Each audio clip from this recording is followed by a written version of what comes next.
Assalamualaikum warahmatullahi wabarakatuh. Saya Doni Andri Setiawan dari SMA Negeri 4 Malang, calon guru penggerak Angkatan 9 kelas 377 Kota Malang. Pada kesempatan kali ini, pada demonstrasi kontekstual, saya akan memaparkan tentang strategi dalam mewujudkan pemikiran Ki Hajar Dewantara, yaitu pendidikan yang berpihak kepada murid. Pendidikan yaitu menuntun segala kodrat yang ada pada anak agar mereka dapat mencapai keselamatan dan kebahagiaan yang setinggi-tingginya. Tentunya kita semua sudah mengenal semboyan dari Bapak Pendidikan kita, Bapak Ki Hajar Dewantara, yaitu ing ngarsa sung tulodo, ing madya mangunkarsa, tuturi handayani. Ing ngarsa sung tulodo. Hal ini bermakna bila berada di depan dapat memberikan teladan. Seorang pendidik haruslah senantiasa memberikan contoh yang baik kepada murid-muridnya. Ing madya mangunkarsa. Hal ini bermakna bila berada di tengah-tengah bisa memberikan semangat.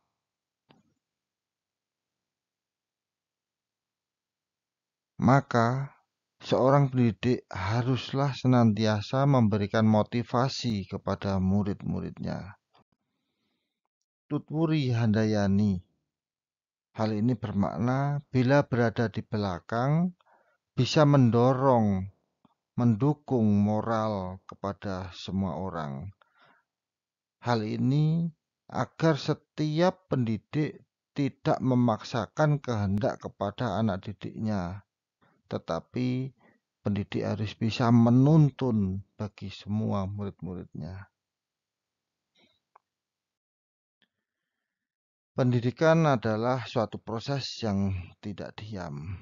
Pendidikan haruslah terus berubah dan berkembang sesuai dengan kondisi zaman dan juga kondisi murid. Bagaimana cara untuk mengembangkan sekolah atau bahkan proses pendidikan di ruang kelas secara efektif? Ada asas yang dikenalkan oleh Bapak Pendidikan kita untuk melakukannya. Asas tersebut dinamakan dengan asas trikon.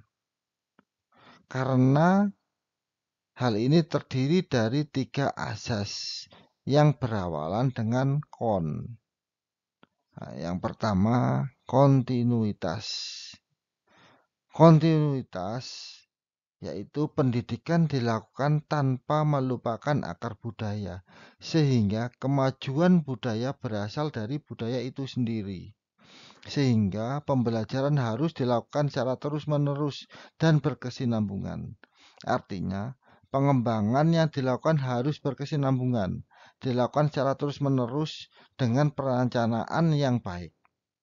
Yang kedua, konvergensi. Konvergensi di sini di mana pengembangan pendidikan dan kebudayaan dilakukan dengan cara mengambil sumber lain atau budaya lain yang sesuai menuju ke arah kesatuan kebudayaan dunia. Saat ini teknologi informasi telah sedemikian rupa canggih sehingga guru dapat mempelajari berbagai kemajuan pendidikan dari mana saja dan kapan saja. Yang ketiga, konsentris. Konsentris yaitu pendidik harus tetap menjaga sifat kepribadian di dalam lingkungan global, sehingga pendidikan menghargai keberagaman dan memerdekakan murid. Oleh karena itu, meskipun Ki Hajar Dewantara menganjurkan kita untuk mempelajari kemajuan bangsa lain, namun tetap semua itu ditempatkan secara konsentris dengan karakter budaya kita sebagai pusatnya. Pendidikan yang menggunakan teori dan dasar kebudayaan bangsa lain, walaupun bangsa yang maju, secara langsung tanpa mengkaji ulang, menyesuaikan dan mengevaluasinya, tidak akan menghasilkan kemajuan bagi pendidikan itu sendiri. Berikutnya, pendidikan budi pekerti. Di dalam mewujudkan pemikiran Ki Hajar Dewantara, kita juga harus mengembangkan pendidikan budi pekerti. Di mana yang pertama yaitu cipta. Cipta bertujuan untuk menajamkan pikiran untuk berpikir kritis. Diharapkan anak didik kita atau murid-murid kita dapat memiliki dan bisa berpikir kritis dalam semua hal. Yang berikutnya, rasa. Rasa bertujuan untuk menghaluskan perasaan sehingga menghasilkan sikap yang positif. Yang ketiga, karsa. Karsa bertujuan untuk meningkatkan kemampuan sehingga murid diharapkan memiliki semangat dalam meraih cita-citanya. Dan yang terakhir, pekerti. Pekerti bertujuan untuk menyehatkan jasmaninya sehingga memiliki jiwa yang sehat dan kuat di dalam mengikuti proses pembelajaran. Berikutnya, implementasi pemikiran Ki Hajar Dewantara pada konteks lokal sosial budaya di SMA Negeri 4 Malang.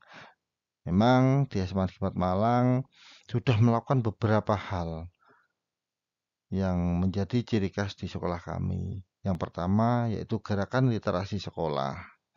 Gerakan literasi sekolah dilakukan secara rutin di setiap hari Senin jam pertama. Contohnya di Senin minggu pertama. Karena lapangan upacara di tempat kami tidak memungkinkan untuk seluruh siswa hadir di sana, sehingga upacara harus dilakukan secara bergantian. Pada Senin minggu pertama, upacara dilakukan oleh kelas 10, sedangkan kelas 11 dan kelas 12 berada di kelas dengan didampingi wali kelasnya. Mereka melakukan literasi. Di sini diharapkan semua murid dapat menghasilkan karya.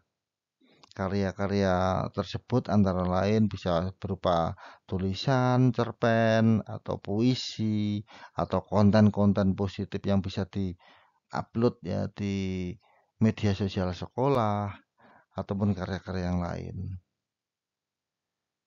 Senin berikutnya bergantian. Jadi upacara yang dilakukan di lapangan upacara dilakukan bergantian. Dan kelas yang tidak mengikut upacara melakukan literasi di ruang kelas masing-masing. Kegiatan berikutnya kegiatan sekolah, kegiatan sholat berjamaah dan keputrian. Sholat berjamaah dan keputrian dilakukan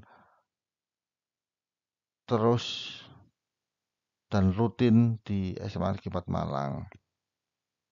Sholat berjamaah dilakukan setiap waktu duhur dan asar secara bergantian di musola. Sedangkan pada hari Jumat, sholat Jumat berjamaah dilakukan semua siswa muslim, sedangkan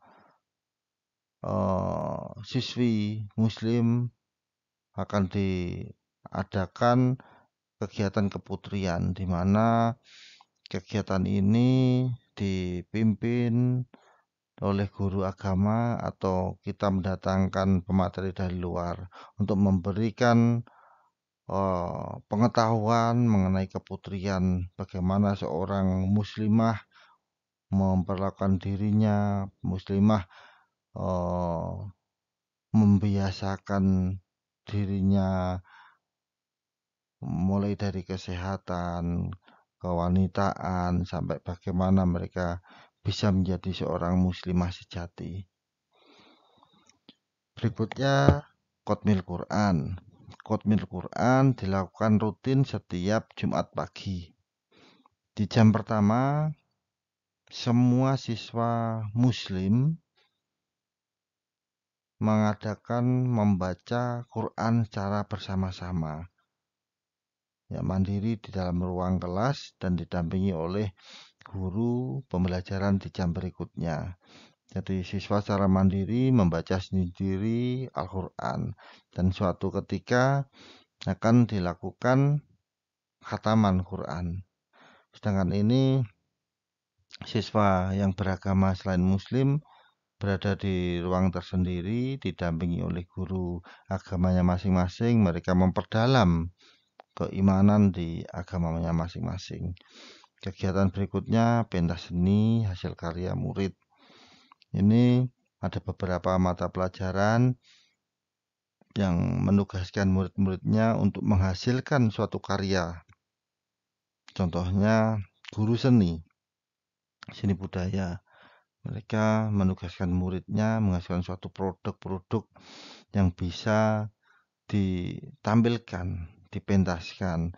Guru bahasa Jawa membuat drama dengan bahasa Jawa, guru bahasa Indonesia, dan lain sebagainya. Jadi di akhir tahun mereka semua siswa akan memamerkan hasil karyanya dan akan disaksikan oleh seluruh warga sekolah, bahkan juga mengundang masyarakat dari luar.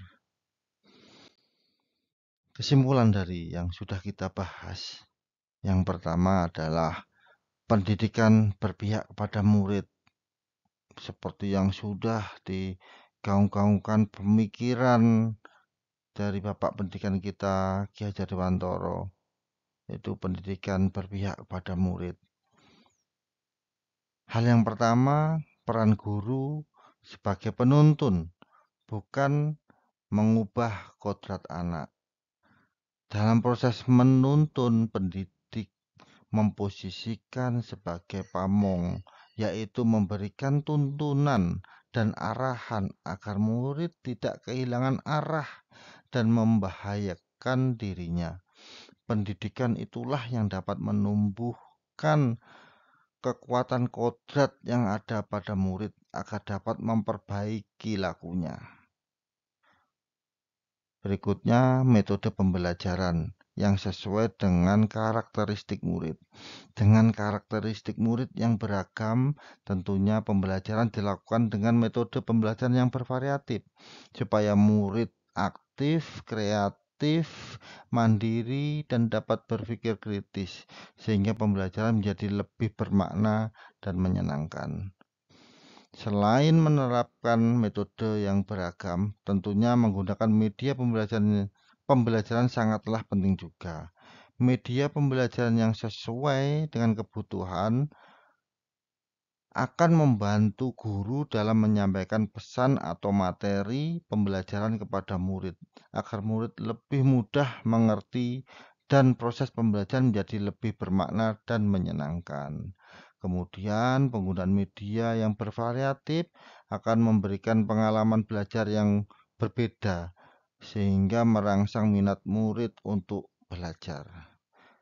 Selanjutnya yaitu pelayanan yang optimal untuk mendukung potensi murid dengan mempertimbangkan segala hal yang mendukung dan memfasilitasi dan memotivasi proses anak membangun pengetahuan, keterampilan, dan sikapnya.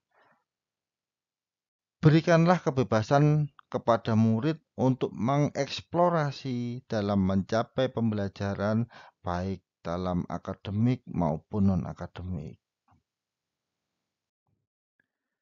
Sebagai pendidik, tentulah saya bukan seorang yang sempurna, tetapi saya memiliki keinginan yang kuat untuk terus belajar dan mendidik murid sesuai dengan kodrat alam dan kodrat zaman, sehingga terwujudnya merdeka belajar. Ayo terus belajar, berkarya, dan berbagi. Serentak bergerak, wujudkan merdeka belajar. Terima kasih.